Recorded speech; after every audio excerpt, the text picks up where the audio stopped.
Hello, Ray Phoenix here. Welcome to Let's Play Twisted Metal Black is Yellow Jacket, Part 3. So this time around we're going to the Snowy Roads, or what the level is supposedly called.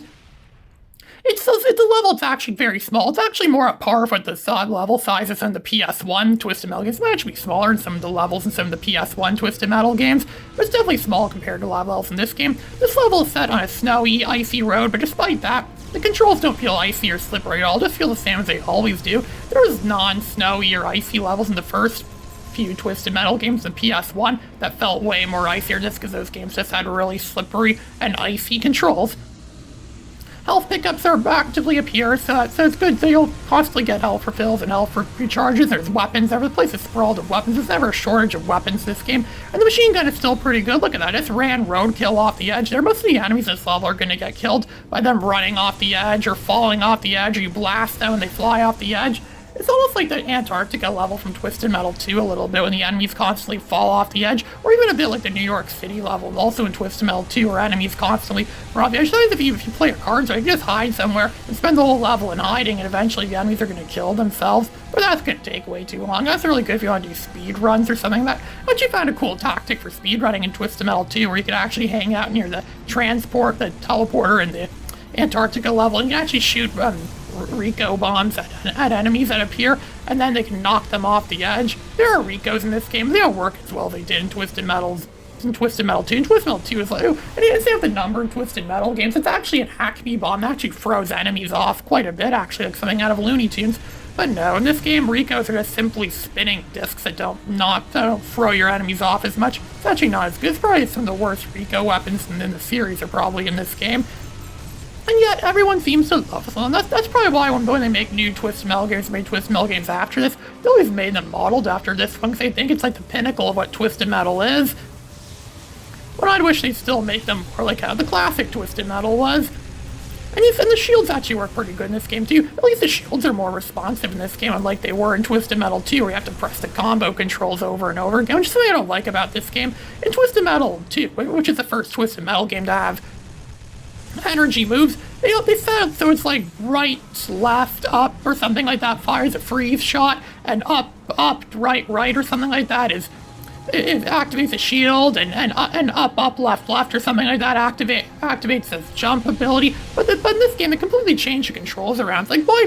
Like, don't fix what isn't broken. They introduced it in Twisted Metal 2 and had that original control scheme. Worked well. They brought it back in Twisted Metal 3 and 4. I know those are made by different people, but at least it worked and it was good. But in this game, they completely changed it up on us. It's not a bad control scheme they introduced in this game, but I think it was unnecessary that they completely changed the control scheme on us. It was completely unnecessary, and I just don't think they should have done that, but it still works well. And all the Twisted Metal games after this one use that same control scheme for energy moves introduced in this game. Like Twisted Metal Small Brawl uses it, Twisted Metal Head On uses it, heck, in Twisted Metal Lost, which is a Lost sequel to Twisted Metal Black, they changed the controls yet again to something even more lazy, where it's just simply, press triangle followed by a directional arrow on the D-pad and it activates. It's not even really a secret code anymore, like a secret fighting game move now anymore. It's like blatantly right there in front of us, and this is how you freeze, this is how you do this is how you do that. There's no mystery to it anymore. There's no solving stuff or figuring out stuff for yourself in this game. In this game, you have to press right, down, activate the shield. The shield's actually pretty good. It lasts a good amount of time, but it does use up a lot of energy, though. You're going to be running out of energy a lot in this game. And to jump, you press the R1 and L1 button at the same time to jump, and you could freeze by pressing up, down, or something, and then it shoots out a freeze shot, which again uses up a lot of energy in this game, which is something you're going to be running out of a lot, so it's kind of useless in this game. You're going to have to be relying more on weapons. It'd be cool if they put freeze weapons in this game like they did in Twisted Metal 1 and 4. Yeah, those games are technically the only ones I know that have freeze weapons. Because Twisted Metal 1 had a freeze missile, doesn't do any damage at all, but it just freezes, and Twisted Metal 4 had the freeze bomb, which actually worked pretty good a lot of the time. But, of course, these people want to distance themselves from Twisted Metal 4 as much as possible, so there aren't any freeze bombs in this game. Sometimes I find just hide out over here, and eventually the enemies, if you're lucky, the enemies kill themselves. But, of course, it's not. The AI in this game is more similar to how it was in Twisted Metal 1 and 2, where the enemies are mindlessly programmed. The AI enemies are mindlessly programmed to destroy only the human player and no one else. They don't fight each other like they did in Twisted Metal 3 and 4. It's actually something I kind of miss from Twisted Metal 3 and 4 is that enemies actually are more realistic, which they actually do fight against each other, which would make sense because it is supposed to be all for one kind of thing. It's supposed to be it's all for one. They're all fighting for for themselves, and they want to destroy themselves. They all want to win equally. So yeah, it actually does make more sense. And now Twisted Metal 3 and 4 actually got that right. 989. It's one of the few things some people say it's one of the few things 989 actually did right about Twisted Metal.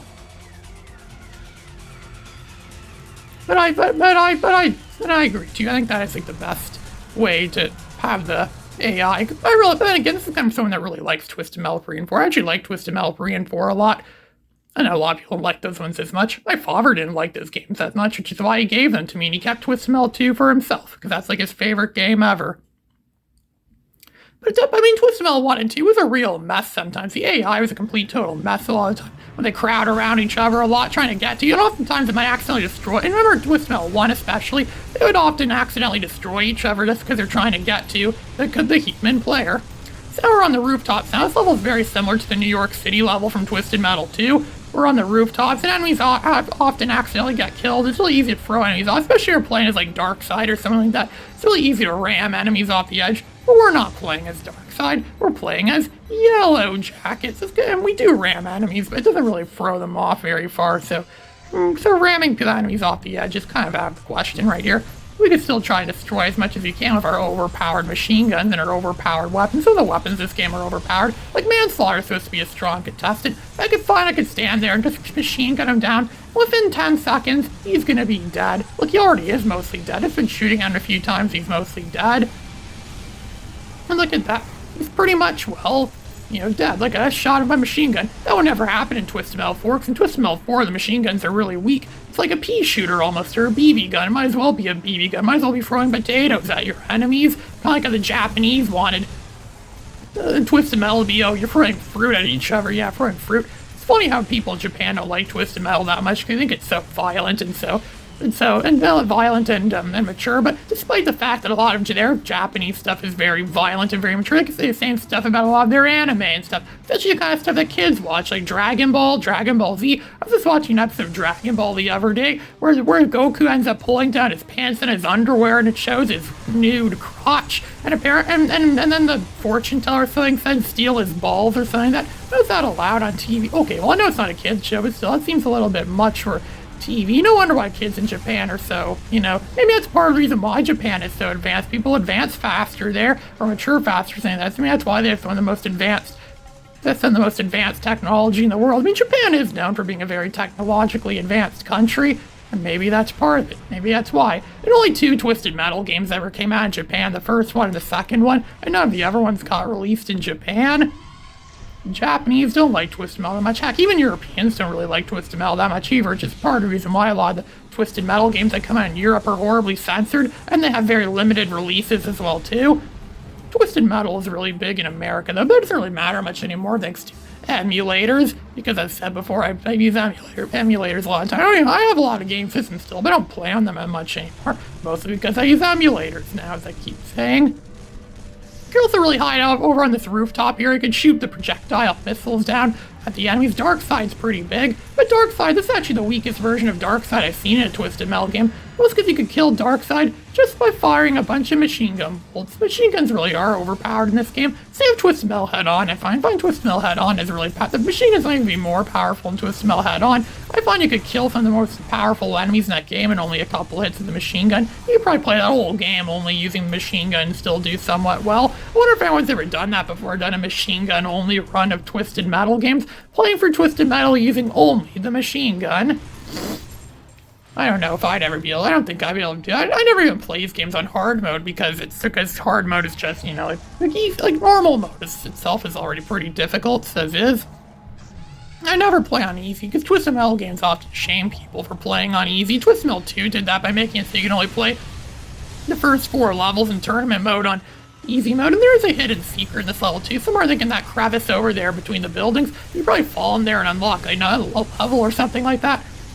There are unlockables in this game. You should unlock like Yellow Jacket, for example. You can unlock him in the first level by shooting down that airplane in the background and having it crash somewhere. Then you can drive into some underground corridor thing or some underground, what's it called, some sort of underground sewer thing, and then you could find Yellowjack in there. That's how you unlock all the characters in this game. It's usually by finding something in levels and shooting at them, and then it reveals something. You drive into somewhere, and then you find the car, and then it says, oh, it says such and such unlocked. This LP doesn't really focus on unlocking stuff. If you want to find out really how to unlock stuff, go watch other videos on YouTube. This is just simply Ray Phoenix controlling Yellowjacket and going through Twisted Metal Black. Just the main story, the main tournament mode of the game, which is why when most people play, heck, I even play deathmatch mode or challenge mode or whatever they call it. I don't even play those modes that much. I mostly just play tournament mode whenever I play Twisted Metal games. The original Twisted Metal only had a tournament mode and nothing else, so if you just play the original Twisted Metal, you have no choice, just play tournament mode. Unless you're playing that cool mode you supposedly unlock if you beat the game on hard mode, where it's like a small arena, and it's every contestant in the entire game going against each other. I should make a video of that eventually. I should play the original Twisted Metal in hard mode. I mean, the original Twisted Metal was a really challenging game, and I played that game and beat it so much, it doesn't seem that challenging anymore. It actually seems kind of easy now. Same with this game. This game I thought was hard as hell when I first played it. But as I played this game a lot more, I beat a lot more, I find this game actually isn't that overly hard. I mean, it's just because I'm a master at Twisted Metal. I mean, one Discord server that I'm in, or maybe used to be in, I am called the Twisted Metal J&M man, which is also a reference to the fact that I'm the creator of Jason and Mason, but I might not be in that server much anymore because of controversies over the owner of that server, where he supports someone that's not that good, you know, because it's not good to associate yourself with people that support bad people on Discord. I mean, my mom thinks that me being on Discord has degraded my maturity level, but I disagree. My biggest fan tells me that being on Discord actually improved my maturity level, and I'm more mature now thanks to me hanging out on Discord.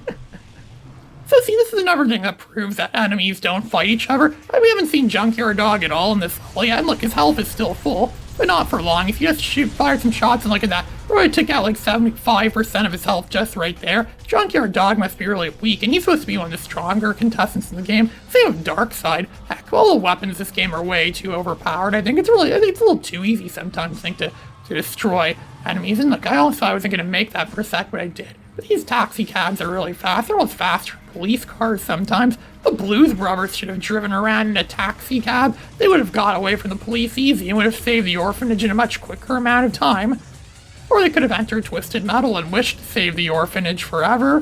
That would be a decent enough reason to enter Twisted Metal. Far more justified than a lot of the people in Twisted Metal 3, or their stories lack incentives and the endings suck because they wish for stupid stuff. Just gonna wait for Junkyard Dog. His health is really low now, and we have a full health tank now. Just let him come down here, and he's gonna be dead. Look at that, just shot him a few times with the upgrade machine gun. And there, we destroyed Junkyard Dog. This is Ray Phoenix, signing out.